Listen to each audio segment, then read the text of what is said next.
Good morning, everyone. My name is Doris Rodriguez, and we'll get started in just a few minutes where we give people a moment to get it situated. So if you need to get anything, please do so now. We'll start in just a couple minutes. I also want to announce that this presentation is available with automatic closed captioning. Additionally, we're providing simultaneous interpretation in Spanish this morning, for which I will now provide instructions for our Spanish Zoom attendees to join. Hoy siempre brindamos servicios de interpretación simultánea para nuestros eventos, igual en persona o en Zoom. Favor de hacer clic en el globo al fondo de su pantalla donde dice interpretación, luego haga clic en el idioma que desea escuchar, en este caso, español. Si quiere escuchar solo al intérprete, puede también hacer clic en Mute Original Audio, que silenciará el audio original. Muchísimas gracias y de nuevo bienvenido a Sinergia. Estamos agradecidos en tenerlos aquí. So, déjame empezar el live. Let me start the live really quickly.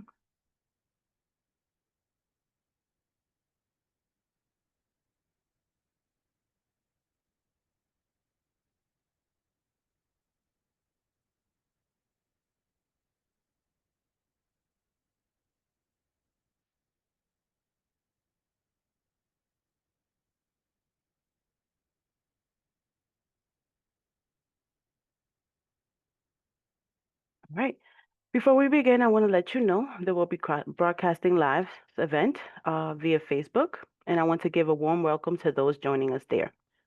A few housekeeping notes. Everyone who registered via Zoom will receive a copy of the presentation slide via follow-up email within the next few days. A survey will be shared in the chat at the end of the presentation. We will have time at the end of the presentation for Q&A. We encourage questions at any time. However, please remember this is a public forum and we are being broadcasted live via Facebook. My name is Doris Rodriguez, and I am the Autism Initiative Coordinator here at Synergia's Metropolitan Parent Center. A few words about Synergia's Autism Initiative. The Autism Initiative project is funded by a grant from New York City's Council under its Autism Initiative. This project supplements the work of Synergia's Metropolitan Parent Center by bringing increased awareness to New York City's residents, particularly to the communities with large Spanish-speaking populations, about the growing number of children diagnosed with autism spectrum disorder. A strong outreach targets families of children with suspected or known diagnosis of autism who are not receiving appropriate educational, health, and other related services. This initiative will link them to other services and supports that meet the individual needs of the children and their families. I want to thank you for joining us. We're glad that you chose to be with us today. After the presenter concludes their presentation, we will have Q&A. If you're joining us via Facebook Live, please place your questions in the comment section. Before we begin, I would like to introduce our presenter today. I want to welcome Gabriela Burgos, Regional Coordinator from Parent to Parent NYC. So glad you can join us today, and I'll pass it on to you. Thank you. Thank you so much, Ms. Rodriguez. Appreciate it. Thank you so much for the invitation. Thank you all for joining me today. So I'm going to share my screen and we'll start the presentation.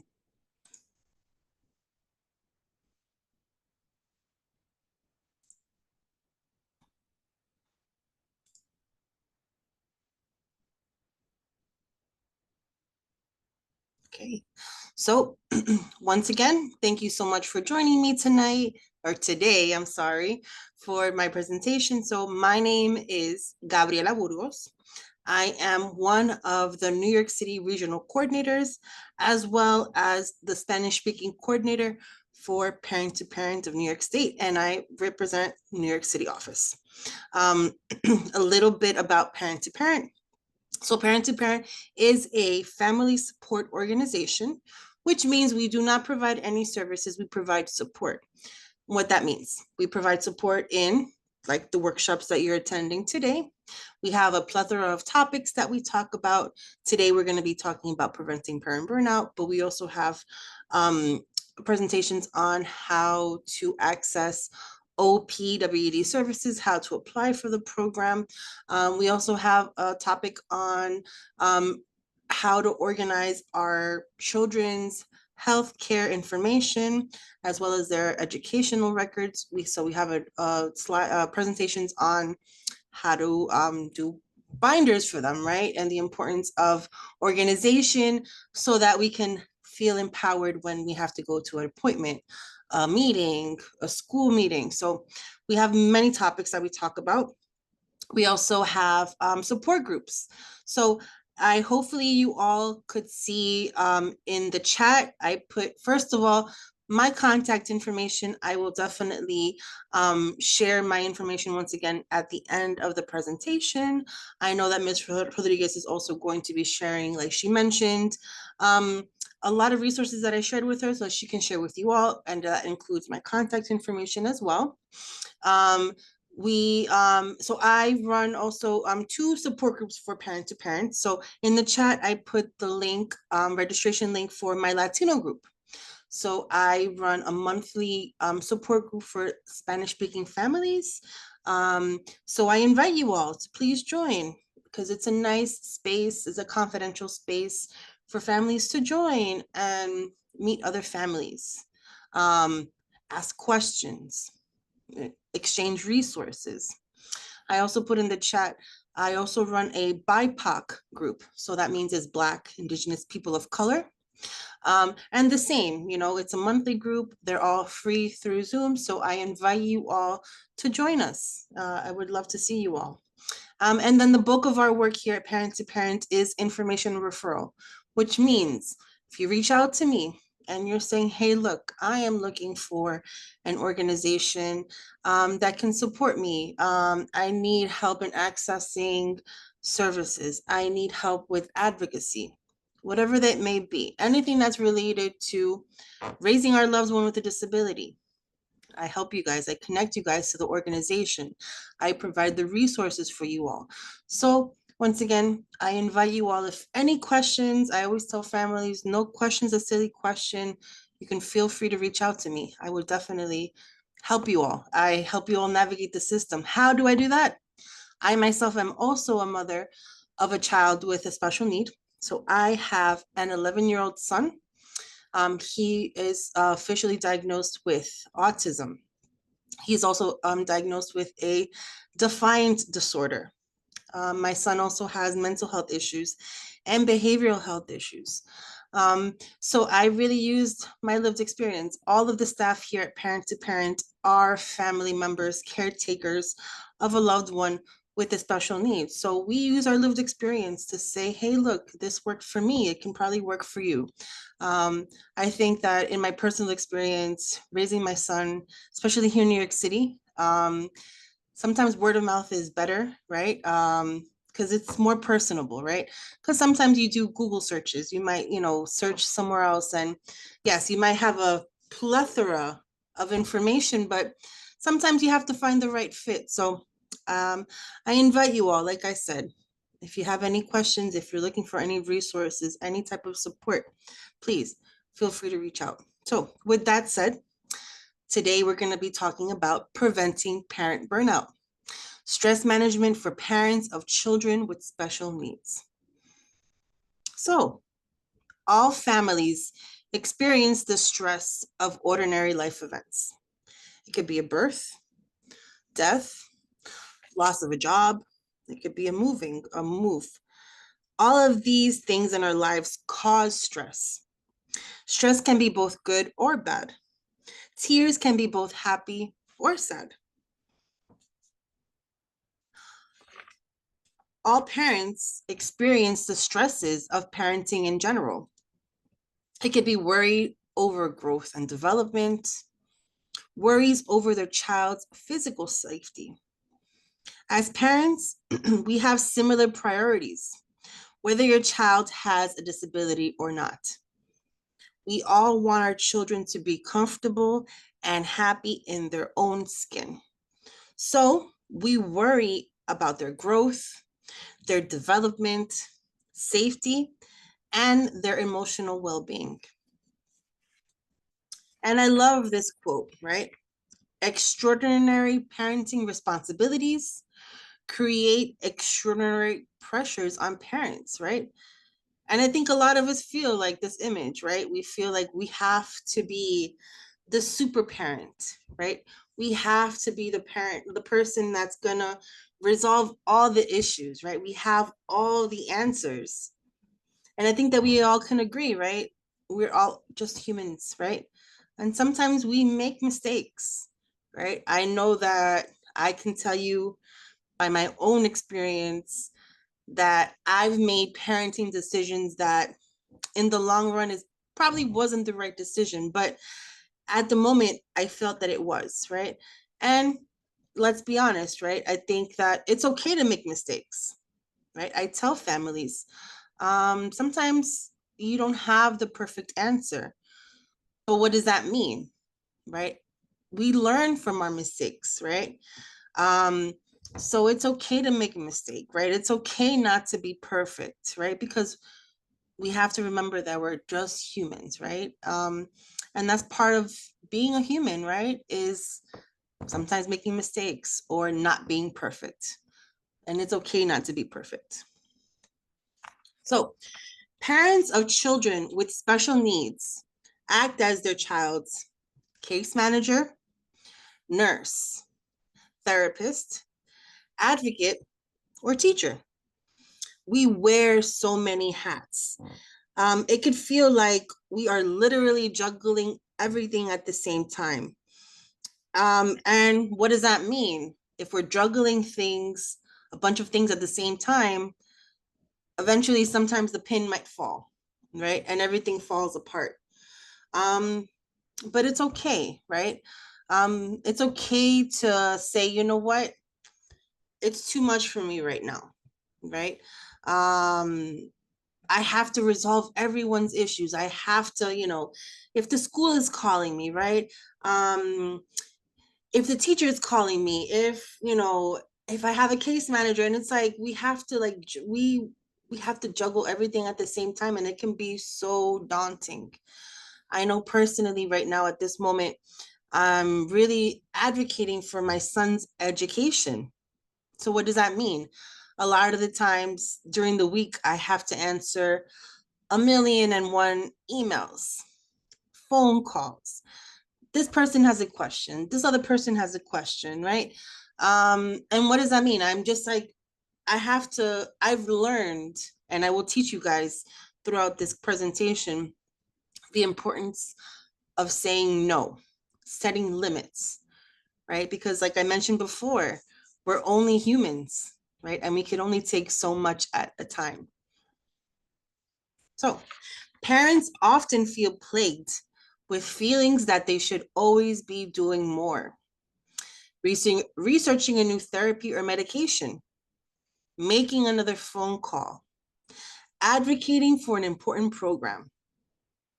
There will always be something on this list that you feel like you need to do, and it all seems equally important.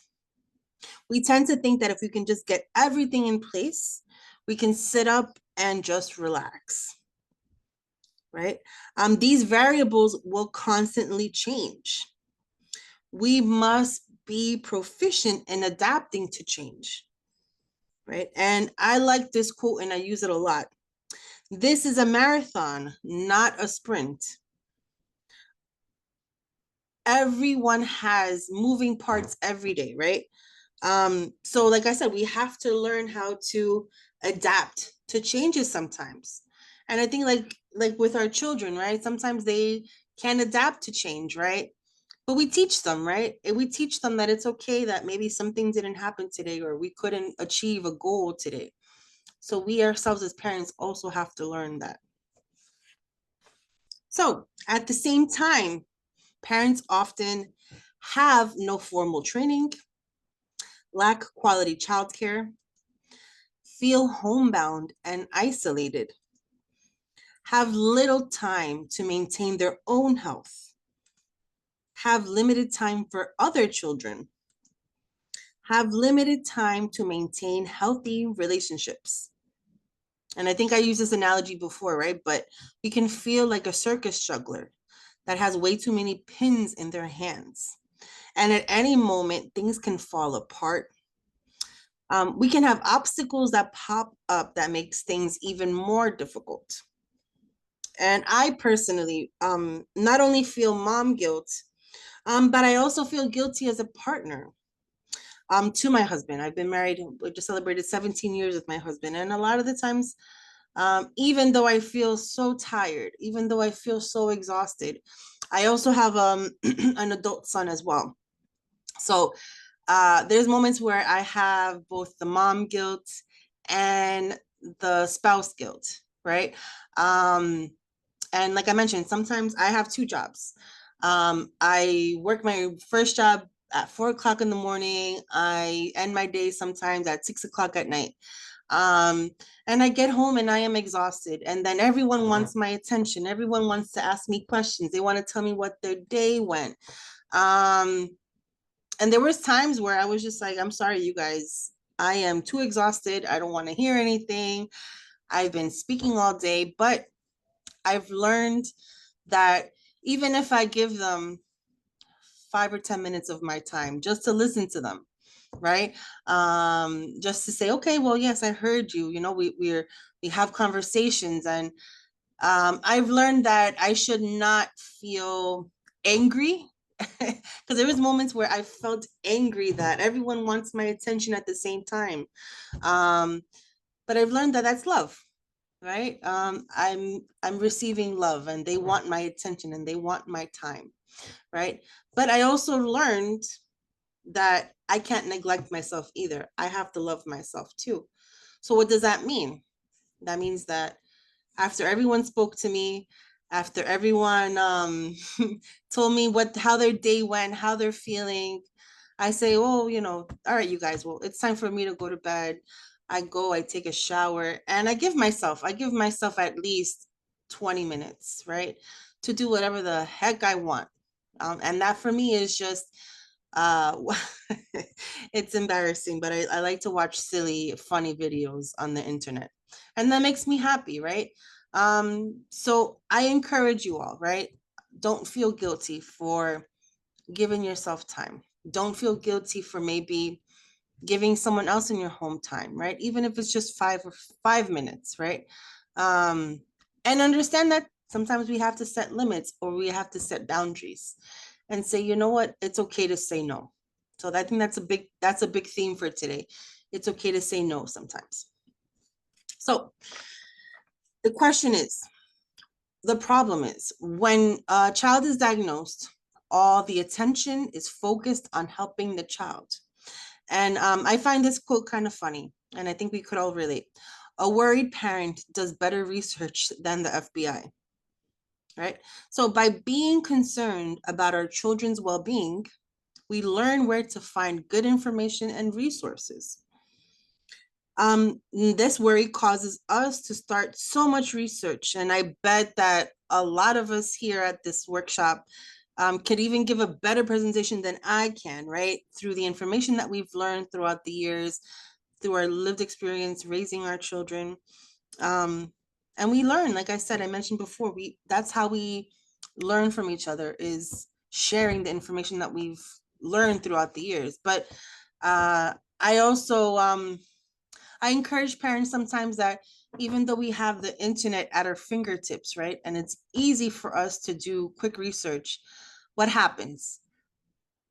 A lot of things pop up, right? And then sometimes the search results that we get makes us even more worried than we originally felt, right? So I tell families, of course, I encourage you all to do research. I encourage you all to find information, but sometimes take that information with a grain of salt, because it might not be it might not be the right thing to hear at the moment, right? Because imagine if you're worried, if you're stressed out, and then sometimes you get the answer that you didn't want to get. It makes you more worried. So like I said, I encourage you all to do research, but take that information with a grain of salt sometimes, because sometimes we get misinformation as well. So I like to ask this question, and if you'd like, I would love to see you guys put it in the chat. Do you have someone with whom you can speak openly and honestly about your parenting challenges? Yes, no, yes, but not entirely, honest, or no, but I wish I did. So I'll give you a few seconds to see if you'd like to put your answer in the chat. For me, while you guys are writing your answers, I have one person that I can fully, outside of my marriage, even outside of my family, I don't feel like I could be fully open with my husband's family. Not for anything negative, but just I don't. They're not living it, right? So there is just one person, and she's close to her 80s. She was my oldest son's babysitter. Um, and I like talking to her sometimes about my issues because she just listens, right? And sometimes we just need someone to listen to us, right? Let us express ourselves and share, right? Um, so I hope let me see if you have any answers in the chat. I know some families tell me no, right? Some families tell me it's hard for them to share, right? To have that support. And it's okay, right? It's okay. Sometimes, sometimes we can't, we don't have that person that can, we can openly speak to because we get a lot of judgment, right? I think some of us can agree, right? That we've probably felt judged at some time. But as the time goes by, I would hope that, we all can find that connection with someone, right? To help us just, even like I said, that it's that cathartic, right? Catharsis is the word, right? So if you don't, you have someone here, right? Like I mentioned before, even if it's just to talk to someone, someone that could truly understand you, please, I also encourage you all, even if it's just a quick phone call and say, hey, look, I'm going through this. That's part of my job as well.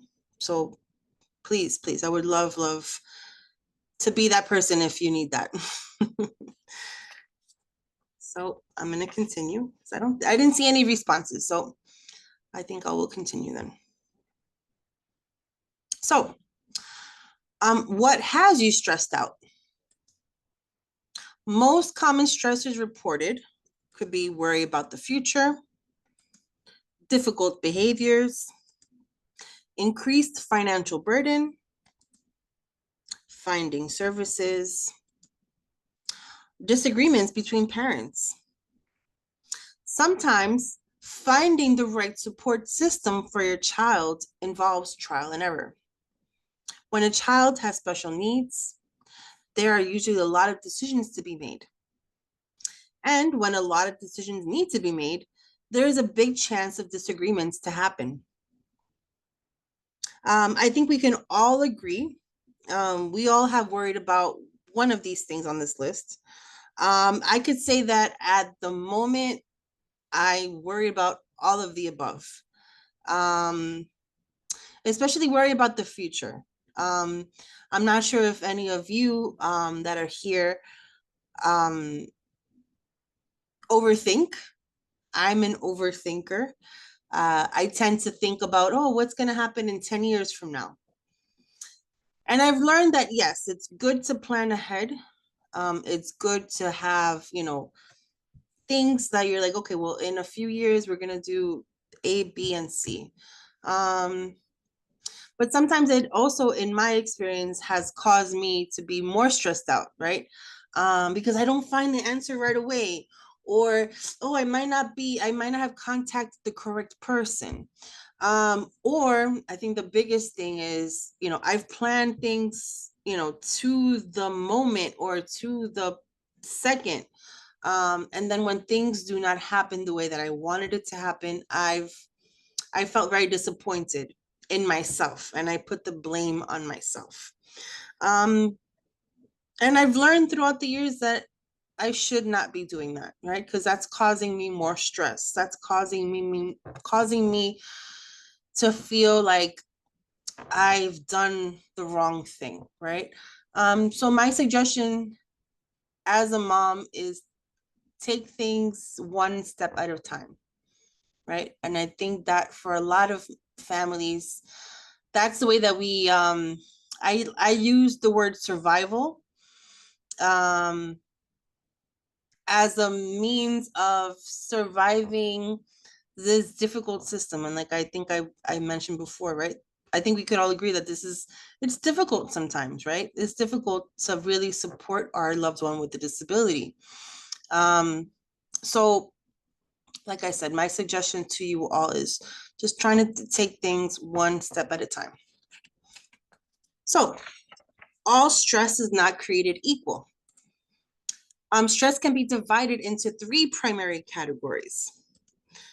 Internal stress, which can be defined as the source of stress that is inside of all of us, and it is often the most common form of stress.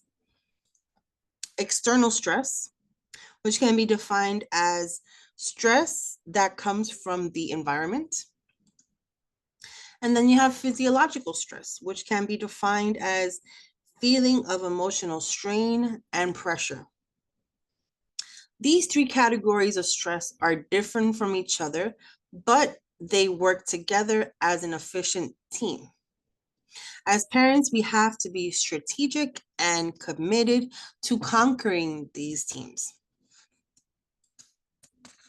So, internal stress, the enemy within.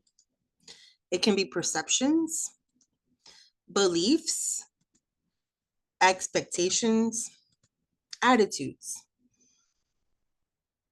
Internal stressors occur within us, right? So we add internal stressors to our lives if, for example, we have unrealistic expectations, negative self-talks, or constantly lacking sleep, like many of us unfortunately do. And remember that these are all things that we can control. It takes practice, right? But nothing happens overnight, right? So like I said, we all can control it, but we have to learn how to control it. And that takes time, right? So we have to understand that it doesn't happen from today to tomorrow, right? We have to practice and learn how to control. So we're going to talk about strategies for coping with internal stress, managing the reality within, which this usually means learning and adjusting to the obstacles we have in front of us while trying to keep positive. So first, we're going to challenge beliefs. So these are things that we tend to tell ourselves, right? Without even noticing sometimes. One could be the success or failure of my children depends entirely on me. That's untrue, right? Other people must see me as a good parent, able to handle everything. And that's something, like I said, we think we tell ourselves a lot. And I think especially now in the age of the internet, social media, right? I was guilty guilty. I I used to follow a lot of families on Instagram, on social media, right? And you would see these families, they had like 4 or 5 children and everyone looked so pretty and they were neat and clean and fancy clothes and they had the fancy lifestyle, the fancy home. And that eventually, but as the time went on, it made me feel pretty bad about myself and my parenting, right? And I felt, well, why can't I be like them, right? Why can't my family be perfect like that family? And I've learned, like I said, throughout the years being on social media that sometimes it's just fake, right? And as the time goes on, sometimes, you hear people on the news like, oh, famous internet family so and so, they were going through a divorce, right? They were abusing their children, right? And then it opened my eyes and I said, you know what, it's a lie, it's so we show what we want to show, right? So keep that in mind, right? Keep that in mind that sometimes the outside might look perfect, but you never know what's happening behind closed doors, right? So don't put yourself down if you're not like the perfect family. I should always deny my own needs for rest and recreation in order to help my children.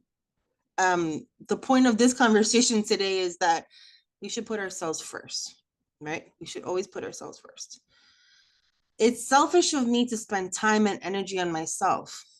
That's untrue, right? I can't really change my life. I just am who I am. So as parents, we tend to beat ourselves up all the time, right? And we might start saying things like this to ourselves on a daily basis without even realizing it. So my challenge to you all is replace these negative statements with positive ones. And for me, the positive mantra words that I use every day or when I'm having a hard day is tomorrow's another day, right? So if today was not a good day, I put my head down on the pillow, and tomorrow is a restart, right? And that's how I keep myself I keep myself going, right? So remember, if today was not a good day, tomorrow's another day, right? It's a brand new day. So we're going to develop realistic expectations. Unrealistic expectations lie at the root of burnout. When expectations are not met, our first thought is often, what did I do wrong? We're going to try to develop realistic expectations for both your child and for yourself as a parent. And we have to remember that the goal is progress, not perfection. So breaking free from unrealistic expectations requires self-reflection and a desire to embrace realistic thinking. How can we do that? By setting goals you know you can achieve, focus more on personal growth instead of perfection, and celebrate even the smallest things, right? And remember that these unrealistic expectations are the root of burnout. And like I mentioned before, remember that you are human, right? And we're not perfect. And it's okay to make mistakes. But tomorrow's another day, right? It's a brand new day. So we're going to catch yourself making negative statements and challenge them. So we're going to pay attention to your self-talk. Stop putting yourself down for mistakes and imperfections that are just part of being human. On top of the stress of your life experiences, you're adding additional stress in what you're telling yourself. Try talking positively to yourself. Tell yourself, good job, or you handled that tough situation well. And I'd like to say, give yourself credit, even if it's for something small, or if you feel like it's not even a big deal, right? And you need to stop letting that little voice in your head telling you otherwise, right? Stop putting yourself down for making mistakes, right? That's just part of being human. So I have another question, and if you'd like, you can put it in the chat. Do you ever use positive affirmations or mantras to help you get through tough moments? It can be all the time, once in a while, never. I haven't before, but I will try. So I'll give a few minutes if you want to put your answers in the chat. And like I mentioned before, for me, I tell myself my mantra is tomorrow's another day, right? If today was not a good day, tomorrow's another day. And it helps, right? I think we can all agree that putting that little negative voice in our head, telling it to just stop and stop talking, right? Don't listen to it. Tomorrow's another day. For me, my son, like I mentioned before, he has a lot of emotional and behavioral issues, which means that every day is something different, right? Every day, today might be a good day, and then tomorrow he wakes up and he's having a tough time, right? Things are bothering him. He's angry about something. So I take it one day at a time. That's another thing that I tell myself. That's my positive mantra as well. Taking things one step at a time, right? minute by minute. Sometimes I live life minute by minute, because 1 minute things might be good, and the next minute it might not be good. And it's more common than you think, right? Living day by day, sometimes a lot of people do that. So don't think that you're the only one if you feel that way. So I'm going to continue. I didn't see any answers in the chat, so I'm going to continue. So now we're going to practice positive thinking through daily affirmations. Now you're going to let go of what I cannot, letting go of what I cannot change celebrates my courage, right? So these are things that we're going to tell ourselves positively, right? Letting go of what I cannot change celebrates my courage. It won't be this way forever. I tell myself that a lot. What's on the other side of this awaiting me?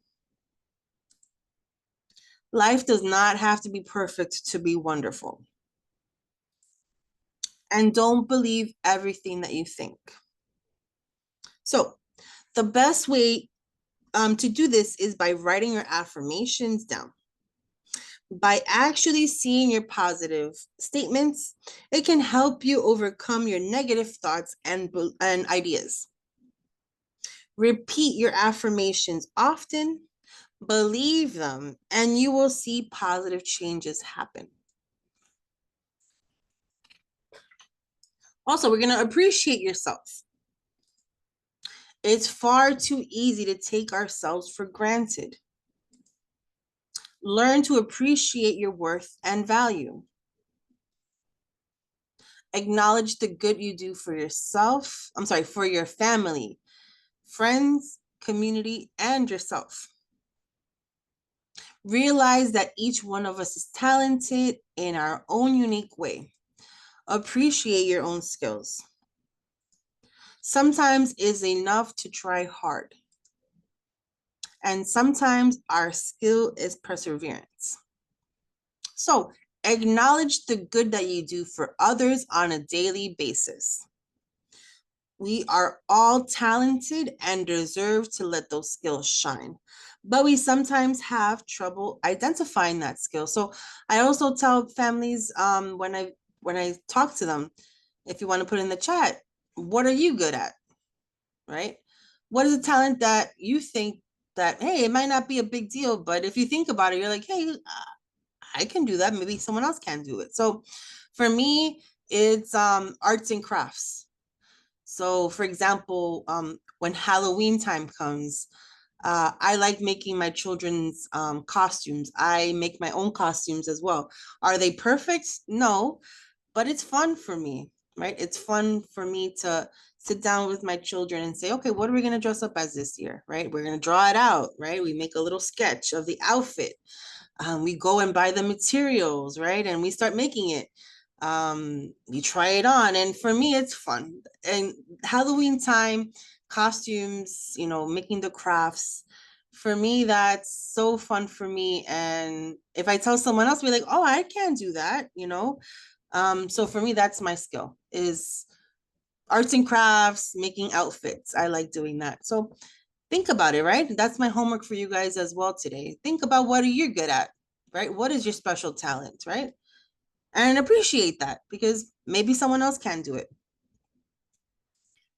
So managing your child's special needs can be emotionally draining, right?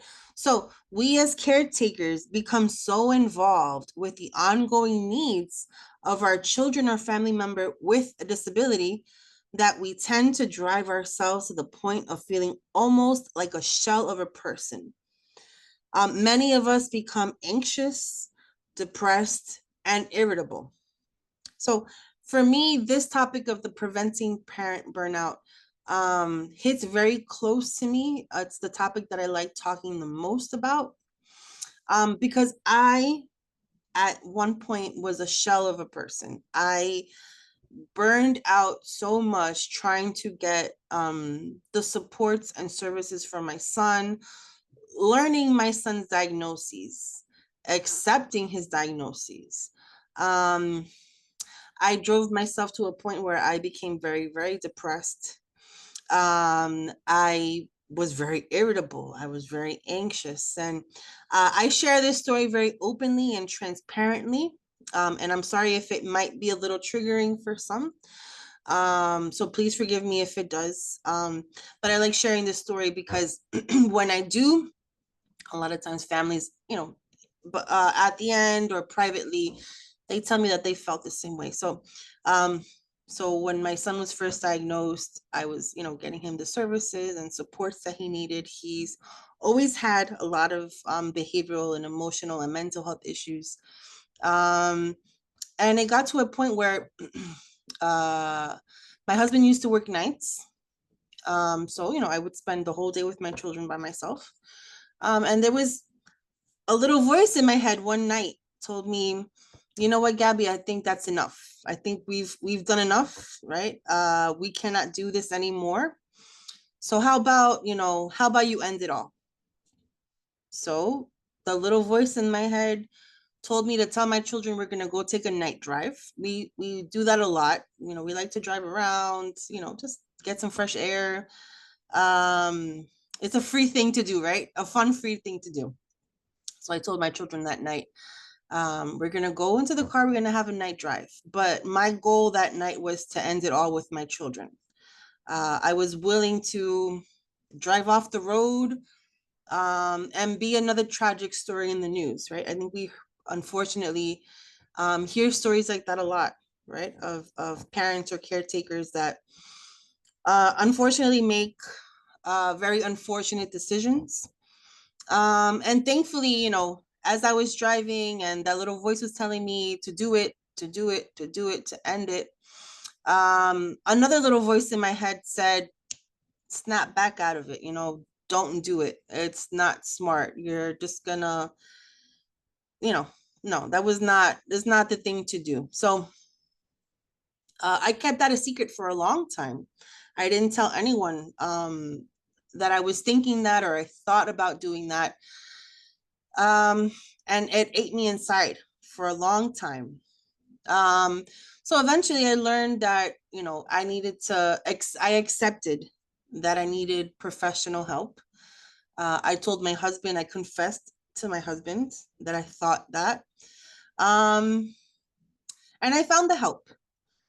And I'm in a good space now. Am I going to say that I'm perfect? No, because there's, like I said, there's every stage of my son's life has come with a challenge. But I've learned that through being transparent, through speaking up, to not being afraid to say, I need help.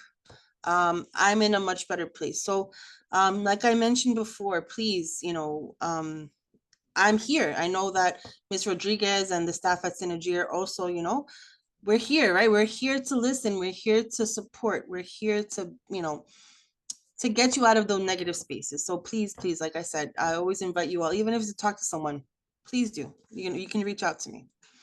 So we're going to acknowledge and work through negative feelings, right?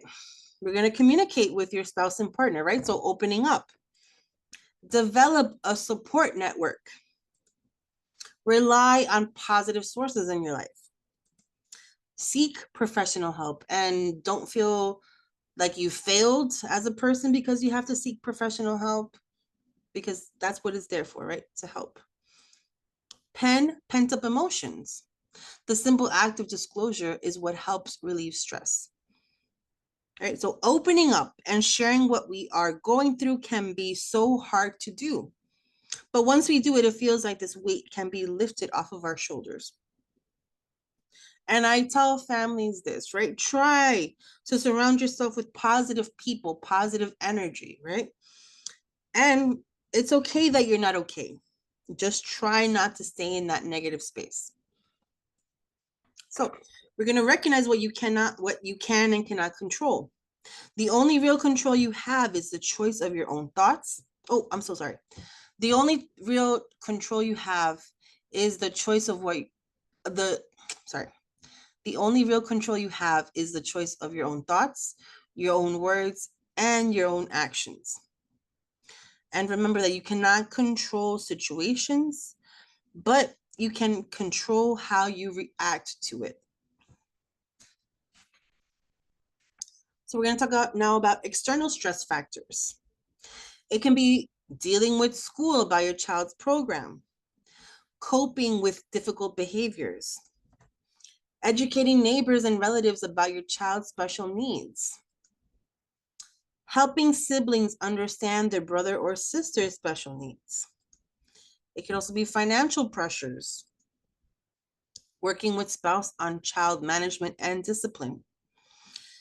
Our daily day-to-day life can be already stressful, and adding stresses of and if we add the stress of caring for a loved one with a disability, it can sometimes feel like an added challenge to handle, right? And I think we all maybe we've had to explain that our child has a disability. We've had to constantly do that, right? We've had to constantly, talk to the school about a program or a change or this difficulty. And it's like sometimes it's too much, right? I always share this story that, like I mentioned previously, I'm trying to advocate for my son's education, which means that I'm working with an advocacy team, and that means a lot of phone calls, a lot of emails. So I tell the people that that are helping me,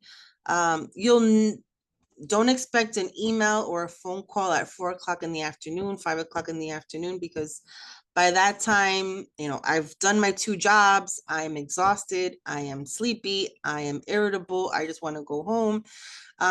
So I wake up every morning at 3 o'clock in the morning.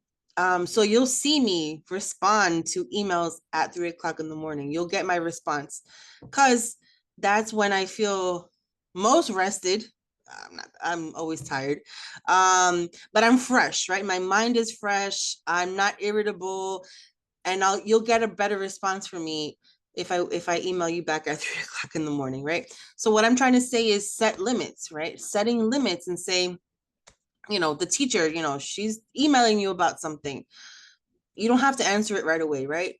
Try to take a deep breath, right? Because I think sometimes if we were to answer them, at 4 o'clock in the afternoon, you might get a negative response, right? Or maybe the response that you didn't want to give. So what I'm trying to say is learning how to set limits, right? And saying, hey, look, I'm too stressed out right now, right? I can't answer you right now. We'll try tomorrow, right? Tomorrow's another day. So external stressors often involve relationships with others. So the key to one's ability to successfully manage external stressors, strong communication, right? So like I always say, I'm a big advocate on strong communication, right? That's very important. Problem solving, organizational skills, and that's something that I never thought about prior to having a child with special needs, but being organized, right? Organizing your documentation, being organized, having a schedule, right? It really helps you get through the day, right? Because you know what's going to happen, right? You know that, okay, well, I have my papers or my things, my documents here in this folder, in this desk, right? Because it makes you feel empowered. And when you feel empowered, you don't feel as stressed, right? So managing these external stressors can help us to not impact the dynamic of our relationships, right? I've learned also, right? I'm a very hard-headed person, but I've learned throughout the years that communication is very, very important, especially in my marriage. If before I never spoke up, I never told my husband, hey, I don't agree with this. Let's talk about it. It was just screaming and shouting, blah, blah, blah, blah, blah. But I've learned throughout the years that we cannot be screaming, we cannot be shouting, right? Let's talk about it. And we've gotten better results, right? We've been able to solve issues because we're really good at communication. So practice, right? We have to practice how to be good communicators because it really, really helps us in all aspects of our lives. So strategies for coping with external stress, right? Analyze problems thoroughly. So describe the problem with a specific statement. State how it could be better. Determine what is keeping it from getting better. Propose solutions for the things over which you have control. and plan action with specific achievable goals. That's a big one, right? Achievable goals, because I think that's another thing that sometimes, unfortunately, we do, right? We said, oh, I want my son to be in the Horizon program, right? My son right now, he's in a 6 1-to-1 class. He's in a very, very restrictive program, and the Horizon program is like, for children that are like very independent. And in the beginning, I was like, yes, my son, he's so smart. He's gonna be in that group. He's gonna be out of District 75, special education here in New York City. And then when it didn't happen, oh my God, I felt so like, what did I do wrong? And then I became so stressed out. So make achievable goals and set goals that you can achieve, right? Because like I mentioned before, we're gonna set realistic expectations, because when we set unrealistic expectations, then we're gonna say, oh, I failed, right? And we didn't. We just didn't think logically, right? And I think also, I like using this analogy as well, right? Sometimes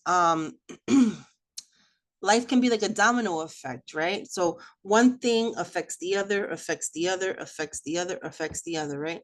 So we kind of need to learn how to like stop it, right? Stop the dominoes from toppling over and over and over and over, right?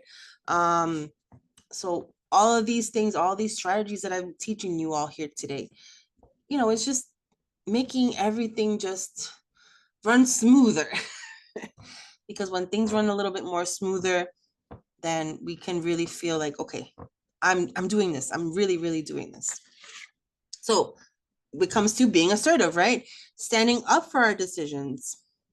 Assertiveness simply means expressing your feelings and letting others know your beliefs and opinions. So to become more assertive, speak up, right? Learning how to speak up. Disagree with others when you believe differently. Saying no to saying no to unreasonable demands. Learn about your child's needs so you can be an active participant in meetings. Assertive parents let others know their needs respectfully and are good listeners. And I like this quote. Assertive parents tend to be socially and emotionally healthier individuals with less stress in the relationships with their child. And that comes with time, right? I think that learning how to be assertive comes with time. We got to practice it, right? But take it one step at a time. So I think for me, I used to always be a very shy person. I would always be afraid to speak up, right? But that's the first step that I did to become more assertive, right? I learned that speaking up doesn't mean being nasty. Speaking up doesn't mean being mean, right? But it's just expressing what I feel, right? Or disagreeing, right? Or setting limits, right? I was always afraid of, ruffling other people's, feathers, by saying no. But like I mentioned before, right? With the emails and the phone calls, a few weeks ago, I told everyone in my advocacy team, I'm taking a week off. Please don't call me. Please don't email me. If you email me and don't get a response, don't take it personally. I'm just taking a mental health week, right? Because I needed it. Because we were working really, really hard for like months to get to we're fighting for my son, like I said, my education. So everyone understood, don't call Gabriela because she's not going to answer. And it made me, like I said, once I took that break, even though I had 1,000,000,001 emails to answer, I was like, okay, now I'm recharged a little bit more, and now I can tackle all these emails, right? So, like I said, learning how to say no, and saying no to unreasonable demands. That's very, very important. That's a big, big tip that I give parents. So, time management, right? So we have so much to do with so little time. We're going to define our limits and then say no, right? We're going to simplify our life. I think sometimes we try to tackle a lot of things at the same time, right? So let's try to simplify a little bit. Developing routines, I think we can all agree, right? Making routines really helps us to feel more empowered and managing our time. Set short-term goals and prioritize them. Delegate.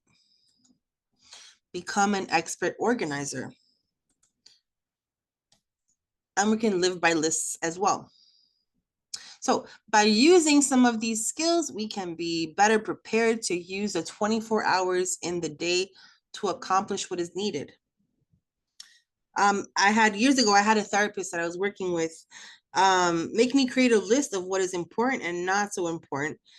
And that allowed me to find more time for myself, right?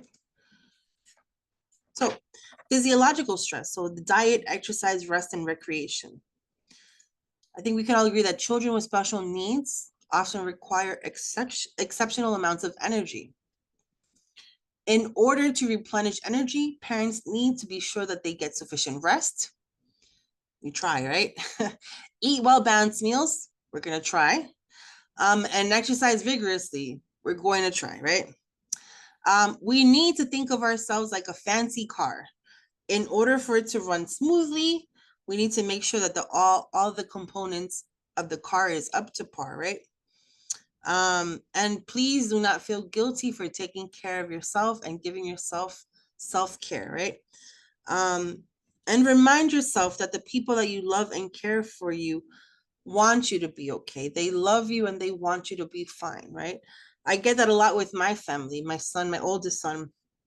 Mommy, look, I think you should take a break, right? I think you should, take a day off. Or they let me sleep, right? I came home, I'm so tired.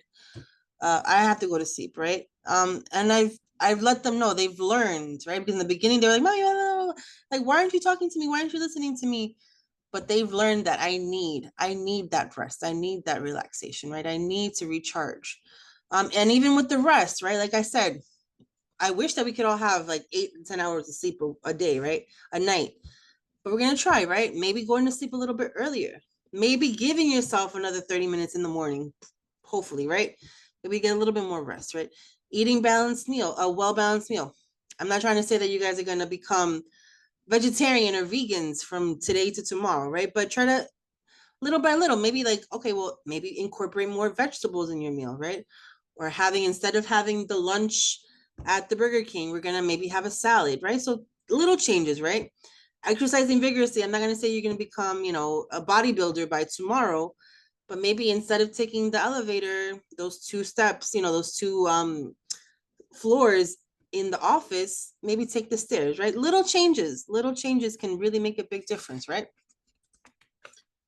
So I like to do another question. Which of these challenges causes you the most stress? It can be an educational placement, perceptions of family and friends, maybe future plans, your child's friendships. If you want, you can put it in the chat. For me, it's all of the above. At the moment, it's all of the above. Especially, well, like I mentioned before, educational placement. I'm looking for private education for my son at the moment. Future plans, like I mentioned before, I try to plan for the future, but I've learned that let's not look too much ahead, right? And your child's friendship. So at the moment, my son is going to be his 3rd year doing homeschooling, which means that he's a very social boy. But unfortunately, at the moment, he cannot go to school. So he has no friends, and it breaks my heart. And that's, I think, what really breaks my heart at the moment is that he wants to make more friendships. He wants to be more social. But unfortunately, in our situation that he's in right now, we can't do it. So that really, it stresses me out a lot, but I try to, make little changes, right? So we try to go to the park more, right? We do more activities with other children, right? So it could, benefit him, but also benefit me. Because like I said, sometimes we put those pressures on ourselves and we're like, oh, he doesn't have any friends. It's my fault. Like I said, you cannot put those pressures on yourself, right? So taking it one step at a time, like I said, tomorrow's another day. So strategies for coping with physiological stress. Try to get physical. Try to get some rest, right? Having a good laugh. Play. Give yourself permission to take time off. Relax. It can either be deep breathing, guided imagery, meditation. I do that a lot. I've learned recently deep breathing. I meditate a lot. It really helps me, right? Having a good laugh, like I mentioned before, funny videos, silly videos, the most silliest, ridiculous, immature videos of you, but it makes me laugh and it makes me like so happy. So little things, little changes, right? To make us feel better. So begin to think of yourself as a person who is worth a moment of your time. Start a you list. Think of yourself for once. Rediscover yourself as who you remember you were before. Rediscover yourself as you remember who you are and what you like apart from your children. Make a list of things that you enjoy doing and put the list on your bathroom mirror so you're forced to look at it. Try to do something on your list each day. Make a pleasant event schedule. A self-care plan involves dealing with all areas of self-care, right? And well-being. So make a list. That's another, I've had a few homework assignments for you guys today. So make a list, right? Make a list of things that you like to do. So for example, right, I put six bullet points here. So if you don't find positive ways to cope, you will suffer from negative ones, right? So identify 6 ways you can soothe yourself when you're under pressure. A you list may include reading a good book, listening to music, taking a long bath or shower, writing, painting, or other creative activity, praying or going to church or temple, exercising or getting outdoors to enjoy nature, talking to a close friend, eating a meal without interruptions. That's a big one, right? I wish. I'm gonna eat a whole meal without my children talking to me. And this is an example of my list, right? Exercise, breathing and meditation, laughing, right? Listening to music. I loved listening to music. Reading, right? And not about disabilities. Writing thank you notes or letters of gratitude to other people. Fostering resilience in our children, right? So parents are the first teachers. Our children learn how to cope with life's challenges through our example, right? So we can build this by having our children practice the same as we do. Make connections with other people. Taking a break. Teach them self-care. Maintain a daily routine. So all parents share one thing in common. They all want what is best for their child. The best teachers, the best therapists, the best doctors, the best support staff. We're going to try to get the best, right?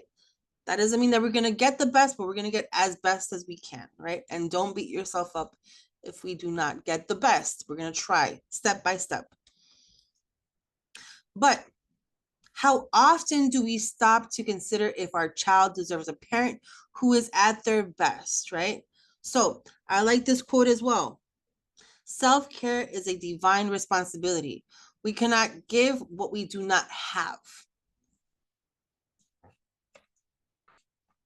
When we are able to effectively manage stress in our lives, then we have something to give our important parenting role, right? And to keep from cheating our families, we must take care of ourselves. So the better you take care of yourself, the better off your family will be. And that is my conversation with you guys today. So I'm going to close off this one. So I'm going to share, like I mentioned before, I'm going to share my contact information with you all because I know Ms. Rodriguez is going to share with you all, but I wanted to share with you as well if you guys needed it. So once again, I am Gabriela Burgos. I am from Parent to Parent in New York State. Here, also the Spanish speaking coordinator for Parent to Parent. And that's my phone number, 646-766-3460, and my email. And it was such a pleasure. Once again, Ms. Rodriguez, thank you so much. Thank you, Sinergia. Thank you for the invitation. It's such a pleasure always to speak to you all. And I hope that you guys got some vital information today. And like I said, please, if you have any questions, if you want to just speak to someone, if you need resources, please don't hesitate to reach out to me. And once again, thank you so much for your time. Thank you, Gabriela. Yes, so as mentioned earlier, we will now open the floor for Q&A with our presenters. So please make sure to write all your questions in the Q&A or the chat.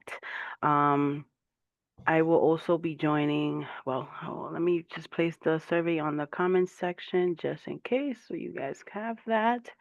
So Gabriela, I do have one of the pre-registration questions, which is more like a comment. Thank you for holding this meeting. I'm going through it at the moment and began thinking of adding more responsibility by homeschooling both of my children who are on the spectrum. So thank you. And then there is one question. If I were to start today, um, where would I start? Like, what do you suggest that they would start? As far as like with the conversation, communication, right? So like I mentioned before, I think that sometimes we hide things, right? We're having a difficulty saying, hey, look, I'm having a hard time, right? I think that sometimes we're guilty of not wanting to share because I don't want to, maybe stress someone else up, so I would say self-reflection. I do a lot of self-reflection. So sit down today, right? Maybe the day is so nice even though it's really hot, right? But have a seat and just, think and say, okay, well, what am I going through today, right? What's going on in my life, right? What challenges am I facing, right? And self-reflection and say, well, I am really stressed out. I am really burned out, right? So maybe today for an extra 10 minutes, I'm just gonna go. For me, I work downtown. I'm by the Statue of Liberty. So for me, when I'm having a really stressed out day and I'm having a really hard time at home with my son, I like to sit by the water and I just like to watch people and look at the water and just take a deep breath and say, okay, well, I'm gonna recharge so I can tackle what I'm dealing with at home. At home, my son, he has a lot of, like I said, he has a lot of difficulties. And for me, I'm not going to lie, excuse me, parenting is really difficult for me at the moment. Being a parent is really, really difficult because I feel like if every choice that I make sometimes is not the right choice or it's not the right outcome that I wanted. So I've learned that it's trial and error, right? We're gonna try this and see if it works, right? And if it doesn't work out, then we're gonna try something else, right? Trial and error. Try, and like I said, if it doesn't work out, it's okay, right? We have another option, or like I mentioned before, if today's not a good day, tomorrow's a better day. We're gonna try something new tomorrow. So that's my suggestion.